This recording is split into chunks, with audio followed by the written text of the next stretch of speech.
The Eagles make the trade to get Chauncey Gardner-Johnson from the Saints. They get a 7th rounder in return in 2025. They give up a 5th and a 6th in 23 and 24. First off, just your thoughts on the aggressive move there, and they release Anthony Harris. I love it. I mean, this to me is a home run move. Now, we can get into some of the intricacies and whether it's going to be the high reward that we're all looking for, but it's low risk. I mean, you didn't give up a lot. This is a young player. He's 24 years old. For Eagles fans who don't know his personality, this is the biggest instigator in the NFL. He will get in anyone's face. Tom Brady, his own teammate.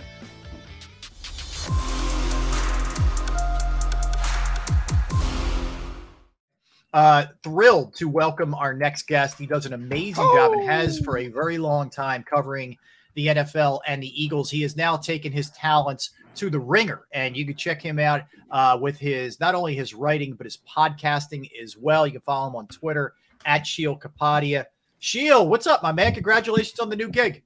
Thank you. It doesn't have quite the same ring as taking my talents to South Beach. I will admit that, but no, it's all good. So good to talk to you guys. Good, Sheil. And by the way, I love the A's lid. That is the old school Philadelphia A's lid. That is sweet, dude. That is nice. I didn't even know. Dang, look at you, man. Yeah. Goes to the ringer, and he's got a new budget for hats and the whole thing. Look at it. It's unbelievable. Look at it. Listen, when you are a bald man, as some of my friends on this show know, the hat is a very important accessory. So, you choose to shave it, Sheil. You choose to shave it. Once I made the move, I had to start investing. So. That's it, man. All right. Well, so Sheil, let's start with this one. The big, this drops not long before we went on the air at noon today. The Eagles make the trade to get Chauncey Gardner-Johnson from the Saints. They get a 7th rounder in return in 2025. They give up a 5th and a 6th in 23 and 24. First off, just your thoughts on the aggressive move there, and they release Anthony Harris.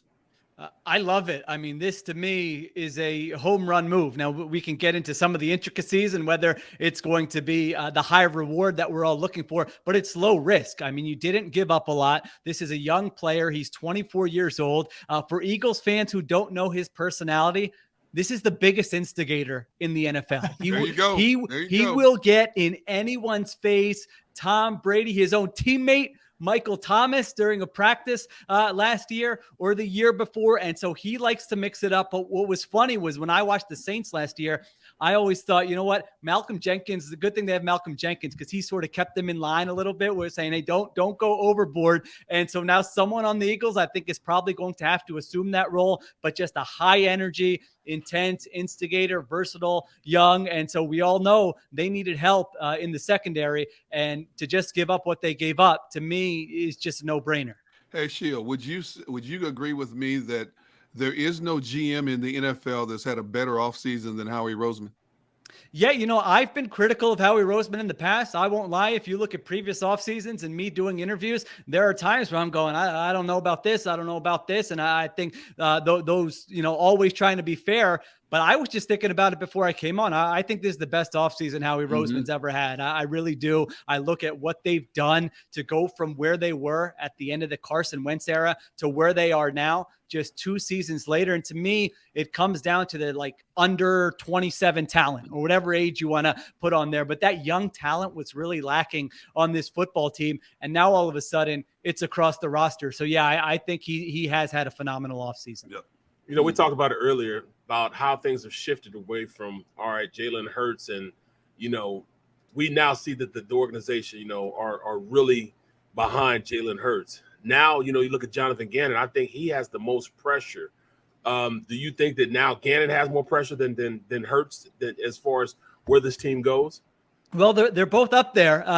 That's for sure, because it goes to what you're saying, Barrett. The pieces around both these guys are outstanding. I mean, we can look at it. I don't know that there are 5 quarterbacks in a better position to succeed than Jalen Hurts. And now you look at the talent Jonathan Gannon has on defense. If this is not a top 10 unit, Howie Roseman's going to be knocking on Gannon's door, and we talk, exactly.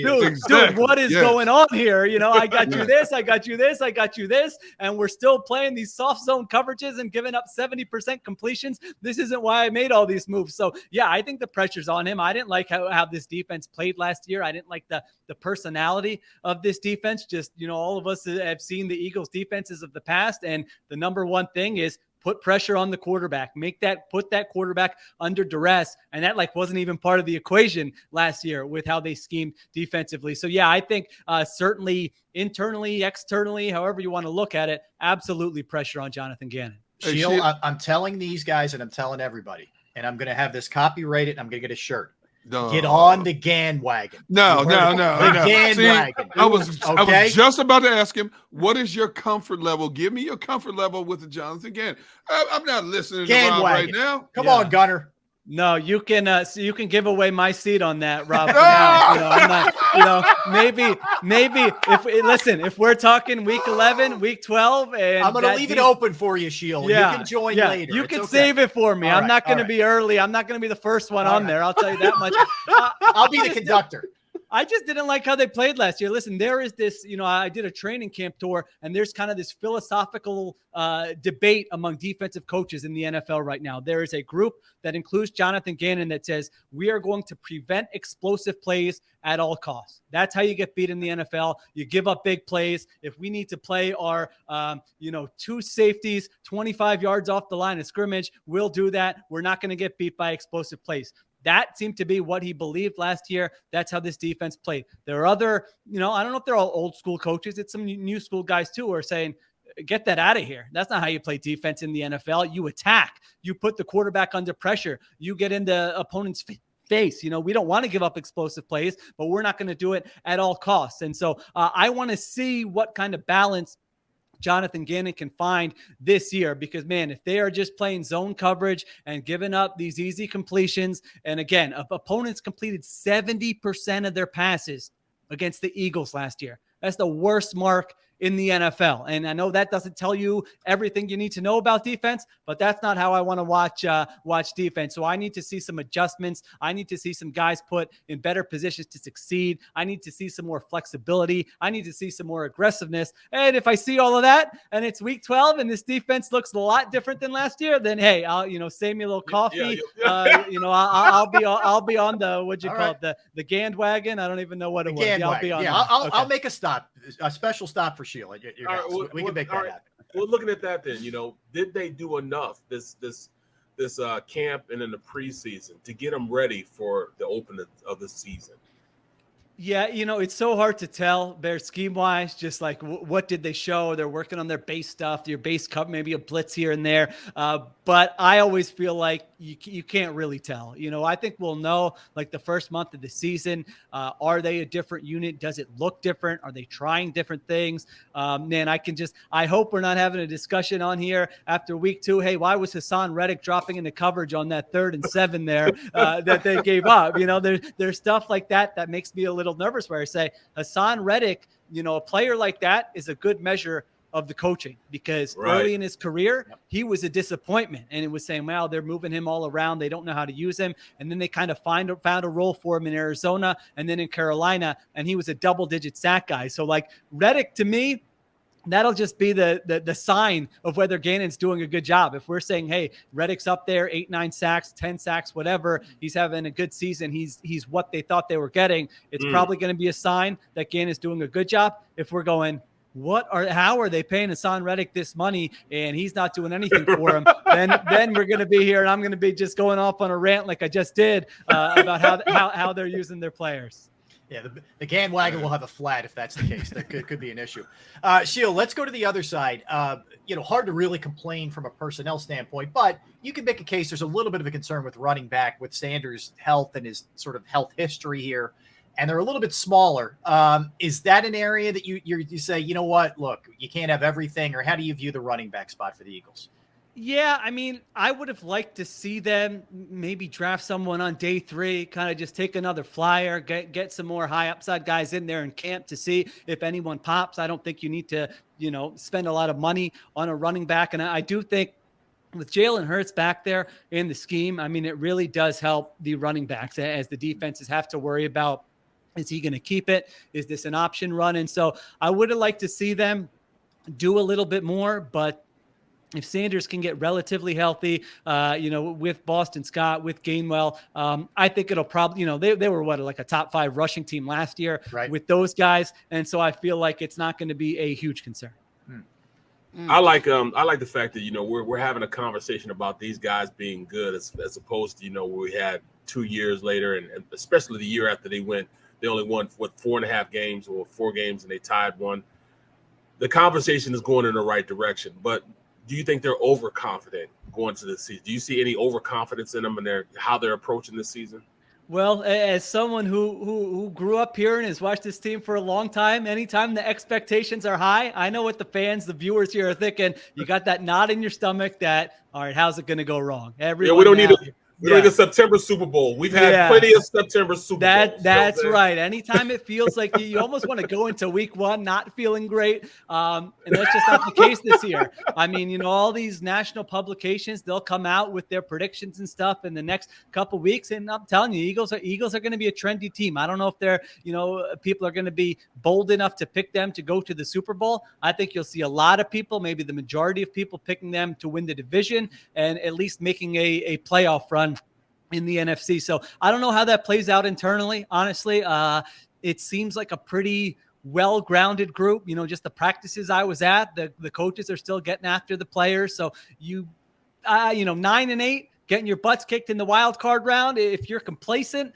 that would surprise me a little bit, but you never know. Sheil, I'm glad you brought that up. Yeah, because right as we sit here right now, give me your top 5, if you can, in chronological order, your top 5 favorites to represent the NFC in the Super Bowl this season. Okay, my top 5. Let me give it a thought. I've got the Bucs, number 1. Now, I'll say this as I start. This is a year that is ripe for an underdog out of nowhere team to make it to the Super Bowl from the NFC, because even these teams I'm naming at the top, I mean, Tom Brady disappeared for 11 days. They've got all sorts of O-line injuries, but I still look at that roster and I still look at how Brady played last year, and I've got the Bucs 1. I've got the Rams 2. I think defending champs, they still got a lot of talent. They still got a great coach. They still got Aaron Donald. I'm going to have them number 2. After there's where it gets interesting to me. I'm not bullish on the Packers, but just kind of doing this exercise right now, I kind of just probably out of default have to put them at number 3, but I'm nervous about who Aaron Rodgers is going to be throwing the football to. I mean, it's not a bold take or anything to think you got rid of Devontae Adams, you didn't replace him. Might have the Eagles 4, just as I'm doing this. I think I've got the Eagles 4 probably behind that group. And then the other sleeper I've got my eye on is the 49ers. And to me, they are a very high variance team. I don't know what to expect from Trey Lance. I don't know if Jimmy G is going to be playing. But listen, they were in the NFC Championship last year. DeMeco Ryans, heck of a job he did with that defense last year. I have a lot of faith in him to put together a good defense. And so I would say the Eagles and the Niners are probably the 2 teams I'm looking at saying, if there's going to be a sleeper in the NFC, those 2 teams kind of have the ingredients that might be able to get them there. Sheil, all those teams you named and a lot of other teams that are going to be in contention in the NFC and the AFC for that matter are paying their quarterbacks a ton of money. The Eagles are in a unique position here to be able to be this kind of aggressor, to be able to do these kind of things because you have Hurts on such a cheap number here. You see that as being sort of a pathway here because they did the same thing in 2017 with Wentz. It's a huge benefit. I mean, they've got more, I forget what the stat was I read, more guaranteed money to players who aren't quarterbacks on the roster for like the next three years or something than any other team in the NFL. Like this core now is in place. I mean, this was an exciting offseason and you always tinker and make adjustments, but if we're just looking at spots 2 through 53 on the roster, like a lot of these, Jordan Mailata, Jordan Davis, now Chauncey Gardner-Johnson, the O-line, a lot of the O-line, A.J. Brown, Devontae Smith. These are all guys who are, 26 years old or younger. And so that to me is why Howie deserves a lot of credit. And so, I think they have been in sort of a nice spot where they've been able to spend that money. And I'll give, Jeffrey Lurie credit. I think anytime Howie Roseman gets credit, Lurie probably deserves credit because there are owners who would not be willing to spend the way he does and to move on from some of these mistakes the way he does and say, you know what, winning is the priority. We could admit our mistakes if we need to. And I do think Lurie has done that. So, it really is an interesting situation when you look ahead to the 2023 offseason. This thing with Hurts could go in a number of different ways. If he plays great, that's a fantastic outcome. There's no doubt about it. If he doesn't play great and this team underachieves a little bit, Now you're one of those teams who has a lot of pieces in place except for the quarterback. And so now do you make a big trade? Do you sign a free agent? Do you move up in the draft? I mean, all those avenues that we see teams explore, that's all of a sudden the bucket I would put the Eagles in. That's tough, man. You're talking about a situation where this organization went all in, especially on, on the major emphasis, the points of emphasis this year. The quarterback position, they got you everything you need. Defensive coordinator got you everything you need.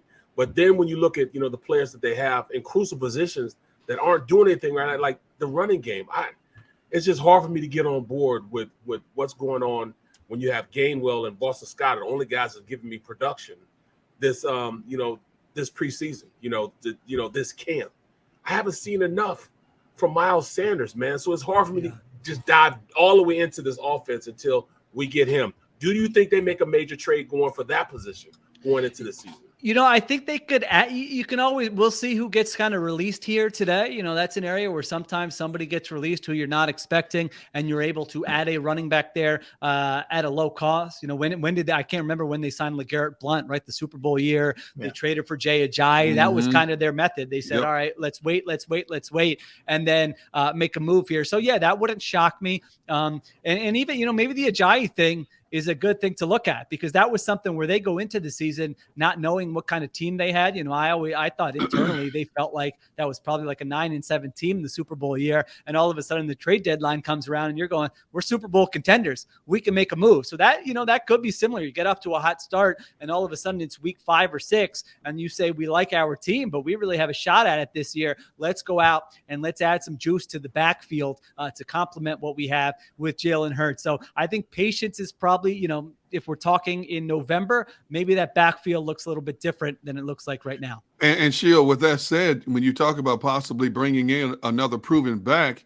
especially a back that's being released, you can bring them in for a song and dance on another 1-year contract. Yes. It's not going to cap strap you in any way, shape, or form, because even before the cuts, we've been talking all summer about the number of veteran running backs that have been sitting out there in free agency all summer.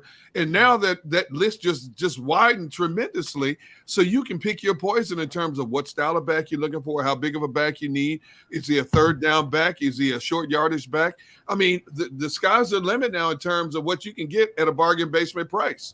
That's right. It's going to be inexpensive. It's not, that comp pick formula that GMs worry about, where if you sign more guys, then you lose, then you don't get the draft pick. If you do vice versa, that's out of the way now. That deadline passed. So yeah, there are advantages to waiting this long, seeing what kind of shape guys are in. Injuries are another thing. Sometimes it's May and you like a guy, but he's coming off an injury. Well, September rolls around. Well, now you can get him in for a workout. He's many months further along in his rehab. So yeah, I wouldn't be surprised if they make some kind of move, whether it's next couple weeks or even, at the trade deadline.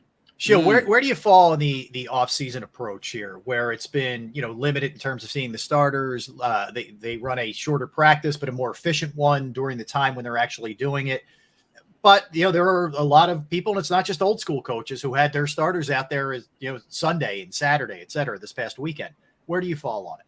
Yeah, coaches really struggle with this. And I honestly don't have the strongest opinion one way or another. I don't know what's best. I don't think there's evidence that, hey, this way is the way to go. This way is not the way to go. I was in Baltimore visiting with the Ravens, and John Harbaugh, who, typically thought of as an old school coach, completely changed the way he ran practices this year. I mean, he was in the Andy Reid mold of, we got to get guys ready to play. What are you talking about? And then last year they got crushed by injuries. Most injured team in the NFL. They went back to the drawing board. Their practices looked a lot like the Eagles practices when I was there. And he said, you know what? He basically said what I said. There's no right answer. Our goal is to get our best players on the field and put them in position to succeed. So I think he might be worried about week 1, 2, 3 of the regular season, where his team might not be as crisp as they were previously. But at the same time, he's going, this is an 18-week season. We have playoff Super Bowl aspirations. I need these guys healthy later into the season. And then, of course, Andy Reid's going with what he usually goes with. Mike Tomlin, I know he said you can't box if you don't spar first. And so, these are all great coaches, and they all have different philosophies on how to do it. And so I don't have a huge issue with how the Eagles did it this year, but I also am not going to say what they did is 100% the right way, especially if we're talking week 1 and they look sluggish against the Lions, because that's always going to be a possibility when you do it the way they did it. Sheil, how many camps did you visit this summer? I was at 5, including the Eagles. So okay. I was Baltimore, Pittsburgh, Buffalo, and then I hit up Cleveland for the joint practices with the Eagles. Man. Wow, man. That's a lot, man. That's well-traveled. Well, let me ask you just something simple, man. How do you feel about Nick Sirianni and how he's approaching this team? What's your overall, assessment of him going into year 2 and how he has control of the team? Yeah, I was pretty skeptical of the hire at first just because it felt rushed. They were bringing Doug back, then they weren't bringing Doug back. Then they're entering the job market. All of a sudden, guys are taken. It's like, what's going on here? And then you settle on a guy. Remember the video they showed of Sirianni showing up to NovaCare, and he looked out on the field and said, do you guys have training camp here or somewhere else? And I'm going, wait, that wasn't covered like during the interview process. So I was getting a little nervous there, but honestly, the signs to me were very encouraging in year 1. And really, the way they shifted that offense in the middle of the year, that's impressive. You really don't see teams do that with a lot of success. And so I think he deserves credit for that. He gives the play calling to Shane Steichen. You guys have been around offensive coaches, to get that play sheet out of their hand. You might as well be, trying to steal something from their family. These guys love play calling. And so I thought that was yeah, that's right. So, I thought that was a good sign, where if you can sort of self-evaluate and say, all right, this isn't working, let's try something else. That's a good sign. Connecting with players to me is like one of the biggest things right now in the NFL. If you're going to run it like a Joe Judge or a Matt Patricia, where you're going in saying, I'm the leader of this organization, you're going to do as I say. I don't think that's going to work in 2022. So all those things were encouraging. Now, having said that, it was 1 year. It was 9-8 against a soft schedule. We've seen coaches look good in year 1. Matt Nagy is a guy, he, after Chicago, read about what was written about him year 1 in Chicago. It was like, okay, they found a coach, smart, young guy, was kind of a little bit of an unknown, but he's doing a good job. And then we know that didn't work out well. And so I'm cautiously optimistic, I would say, on Sirianni. I like what I've seen so far, but again, now the expectations are not, finish 500. Now the expectations are go win the division, win 10, 11, 12 games, make some noise in the playoffs. That's a different bar to clear.